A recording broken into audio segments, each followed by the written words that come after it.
OnePlus அவங்களோட not சீரிஸ்ல OnePlus not 3 smart போனை இப்போ மார்க்கெட்டுக்கு எடுத்துட்டு வந்துட்டாங்க. போனோட பிரைஸ் ஆக்சுவலா பார்த்தோம் அப்படின்னா என்ன எக்ஸ்பெக்ட் பண்ணணும் அதை விட ஒரு கம்மியான பிரைஸ்க்கு நல்ல செக்மெண்ட்ல இந்த பிரைஸ் ரேஞ்சே எடுத்துருக்காங்க. பட் ஸ்பெக்குமே பெருசா இந்த டவுன் கிரேட்ஸும் இல்லாம ஒரு செம்ம காம்படிட்டிவா மார்க்கெட்டுக்கு எடுத்துருந்தது தான் அந்த போனோட ஒரு பெரிய சர்ப்ரைசிங். பட் ஆல்ரெடி சைனாக்கு எக்ஸ்க்ளூசிவா லான்ச் ஆன OnePlusோட AS2V அந்த ஸ்மார்ட் போனை ரீபிராண்ட் பண்ணி சில சேஞ்சஸோட இந்தியாவுக்கு எடுத்துட்டு வந்தாங்க. அதான் அந்த OnePlusோட நாட் 3 அப்படின்னு சொல்லிட்டு.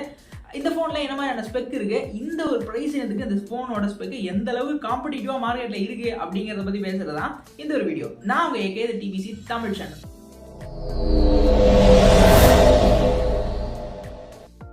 OnePlus நாட் 3 ஆல்ரெடி சொன்ன மாதிரி OnePlus AS2Vயோட ரீபிராண்டர் தான். மோஸ்டா டிசைன்லயுமே பெரிய எந்த சேஞ்சஸும் இல்ல, வழக்கமா இருக்கிற மாதிரி தான். பின்னாடி ஒரு செட்டில்டு கலர்ல ரொம்ப நீட்டா அண்ட் 2 கலர் ஆப்ஷன்ஸோட எடுத்துட்டு வராங்க. பாக்குறதுக்கு நல்லாவே இருந்தது. வழக்கமா இருக்கிற மாதிரி OnePlusங்கிற பிராண்டிங், பேக்ல ஒரு 2 கேமரா மாடல்ஸ், ரொம்ப ஒரு டீசென்டான நார்மல் செட்டப்பா இருந்தது.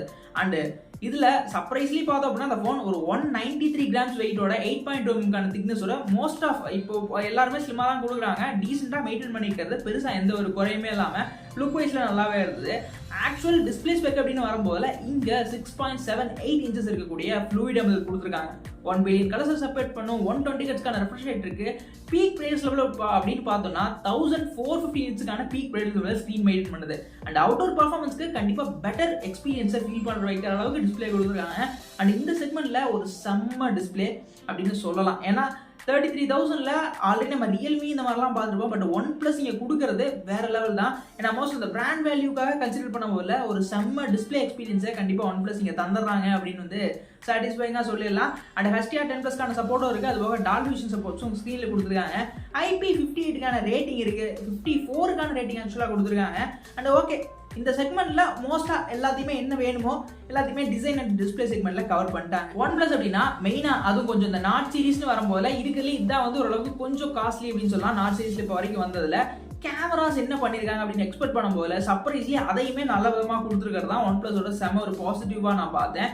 ஏன்னா இந்த ஸ்மார்ட் போன்ல 50 மெகாபிக்சலுக்கான சென்சார் கொடுத்துருக்காங்க. ஆல்ரெடி லான்ச் ஆன AS2V ஸ்மார்ட் போன்ல 64 மெகாபிக்சல் சைனா வேரியன்ட்ல கொடுத்துருந்தாங்க. பட் இந்தியாவுக்கு OnePlus நாட் 3 வரும்போது ஒரு 50 மெகாபிக்சலுக்கான சென்சார் கொடுத்துருக்காங்க. அந்த 50 மெகாபிக்சல் சென்சார் நமக்கு OnePlusோட 11R சீரிஸ்ல இருந்து பாத்தீங்கன்னா அந்த ஒரு சென்சார் Sony IMX890 அந்த ஒரு சென்சார் வந்து இங்க பிளேஸ் பண்ணிருக்காங்க. அண்ட் ஃபிளாக்ஷிப் கேமரா எக்ஸ்பீரியன்ஸ் கண்டிப்பா ஃபீல் பண்ணிடுவோம் அப்படிங்கிறது தான் இதுல வந்து செம ஒரு மேட்ரு.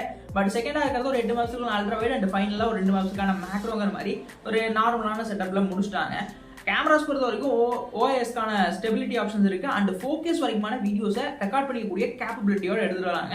அண்ட் மோஸ்ட் கேமராவை எக்ஸ்பெக்ட் பண்ணி வாங்குறவங்களுக்கு செம ஒரு பாசிட்டிவா தான் இந்த OnePlusோட நாட் 3 இருக்குன்னு சொல்லலாம். அண்ட் ஃப்ரண்ட் செல்ஃபீஸ்னு வரும்போது 16 மெகாபிக்சல் கொடுத்துருக்காங்க. பட் இதுல 1080p தான் வீடியோஸ் ரெக்கார்ட் பண்ணிக்க முடியும். இதுலயுமே EISக்கான சப்போர்ட் கொடுத்துருக்காங்க. பட் OIS ஃப்ரண்ட்ல இருக்கா அப்படிங்கிறத பெருசா ரிவீல் ஆகல. எனக்கு தெரிஞ்ச ஃப்ரண்ட்ல EIS தான், எலக்ட்ரிக் இமேஜ் ஸ்டெபிலைசேஷன் மட்டும் தான் இருக்குன்னு நினைக்கிறேன். இந்த மாதிரியான ஒரு செட்டப்லாம் கேமரா கொடுத்துருக்காங்க. அண்ட் மோஸ்ட் இந்த செக்மெண்ட்டுக்கு சாட்டிஸ்ஃபைங்கான ஒரு கேமரா செக்மெண்ட்டை OnePlus கொடுத்துட்டாங்கன்னு சொல்லலாம். இங்க மெயினா OnePlusல மோஸ்ட் நிறைய பேருக்கு ஃபேவரட்டா இருக்கிறது அவங்களோட UIன்னு சொல்லலாம். OxygenOS ரீசெண்ட் டைம்ஸ்ல OxygenOS 12 வர்ற வரைக்குமே கலர்ஓஎஸோட அந்த காம்பினேஷன்ஸ் கொஞ்சம் இரிட்டேஷனா இருந்தது. ஏன்னா கொஞ்சம் ஒரு யூனிக் ஸ்டைல வந்து அங்க அவுட் பண்ணுச்சு. பட் இந்த டைம் இருக்கக்கூடிய OxygenOS 13.1 வெர்ஷன் பார்த்தோம் அப்படின்னா ஆக்சுவலா நமக்கு அந்த பெரிய ஆடோ ப்ரோட்வேஸோ எந்த மாதிரியான இதுவும் இல்லாம ஒரு ஸ்டாக் ஹண்ட்ரட் ஃபீல திரும்பவுமே கம்பேக்கா கொடுக்குற மாதிரியான ஒரு இதை எடுத்துட்டு வந்திருக்காங்க. அதனால இது சாட்டிஸ்ஃபைங்கா இருக்குன்னு சொல்லலாம். Out of the box Android 13ல OxygenOS 13 ஸ்கின்னோட தான் அது பர்ஃபார்ம் பண்ணுது. அண்ட் பர்ஃபார்மிங் எக்ஸ்பீரியன்ஸ் கண்டிப்பா பெட்டரா ஃபீல் ஆகணும். அது வந்து இங்க ஒரு நல்ல போனோட ஒரு பாசிட்டிவ் மேட்டரா வந்து இருந்ததுன்னு சொல்லலாம். அண்ட் பர்ஃபார்மன்ஸ் அப்படின்னு வரும்போதுல ஸ்மார்ட் போன்ல Dimensityயோட 9000 பிளேஸ் பண்ணிருக்காங்க. ஆக்சுவலா அது ஒரு 4 நானோமீட்டர் ஃபேப்ரிகேட் பண்ண சிப்செட், செம்ம ஒரு காம்படிட்டிவா இந்த செக்மெண்ட்ல உண்மையா ஒரு பெஸ்டான சிப்செட்னு சொல்லலாம். ஏன்னா அந்த செக்மெண்ட்ல இப்போ வரைக்கும் பார்த்தோம் அப்படின்னா அந்த Dimensityயோட 9000 அப்படிங்கிறது கொஞ்சம் அப்பர் செக்மெண்ட்ல இருந்தது. ஃபிளாக்ஷிப் எக்ஸ்பீரியன்ஸை ஃபீல் பண்ணணும் அப்படிங்கிறவங்களுக்கும் இந்த ஒரு பட்ஜெட் செக்மெண்ட்ல இது செம்ம ஒர்த்தியான ஒரு சிப்செட். கேமிங் பெர்ஸ்பெக்டிவ் தான் ஸ்மார்ட் போன் வாங்குறது மெயினான ஒரு மேட்டர் அப்படிங்கும் போல அதை இங்க சாட்டிஸ்ஃபை பண்ணி கொடுத்துருது. ஜிபியூன்னு பார்த்தோம்னா இங்க மாலி G710 MC10ஓட இங்க பர்ஃபார்ம் பண்ணுது. அந்த வகையில பர்ஃபார்மன்ஸ் ஓரியன்டாவும் ஒரு நல்ல ஸ்மார்ட் போனா தான் OnePlusோட நாட் 3 இருக்கு. பேட்டரி செக்மெண்ட் அப்படின்னு வரும்போது அந்த ஸ்மார்ட் போன்ல 5000 mAhக்கான பேட்டரி கொடுத்துட்டாங்க. பட் இருந்தாலும் ஓரளவுக்கு ஸ்லிம்மஸ்டா மெயின்டைன் பண்ணிருக்காங்க. இந்த 5000 mAh சார்ஜ் பண்றதுக்கு இங்க ஒரு 18 வாட்ஸ்க்கான அடாப்டர் பாக்ஸ்ல இன்க்ளூட் பண்ணிடுறாங்க. இது ஒரு நல்ல மேட்டர். மெயினாக சார்ஜர் தரதே நல்ல மேட்ரு. அது போக 80 வாட்ஸ் அப்படிங்கிறது ஒரு பாசிட்டிவாகவும் எனக்கு வந்து ஒரு பாசிட்டிவான மேட்டராக தோணுச்சு. ஓவரால் இந்த மொத்த கான்செப்ட்டுக்கு இவங்க வச்சுக்கூடிய ப்ரைஸ் அப்படின்னு பார்த்தீங்கன்னா 2 வேரியன்ட் அஃபோர்ட் பண்ணுறாங்க. ஒன்று 8127 ஒன்று 16256 அப்படின்னு சொல்லிட்டு 8127 இருந்துன்னா 34,000 ரூபாய்க்கு நம்மளால அந்த ஸ்மார்ட் ஃபோனை பர்ச்சேஸ் பண்ணிக்க முடியும். இப்போ இருக்கக்கூடிய ப்ரைஸில் சில ஆஃபர்ஸும் யூஸ் பண்ணிக்க முடியும் அப்படிங்கிற பட்சத்தில் நல்ல ஒரு ப்ரைஸ் செக்மெண்ட்லேயே இது கிடைக்குது.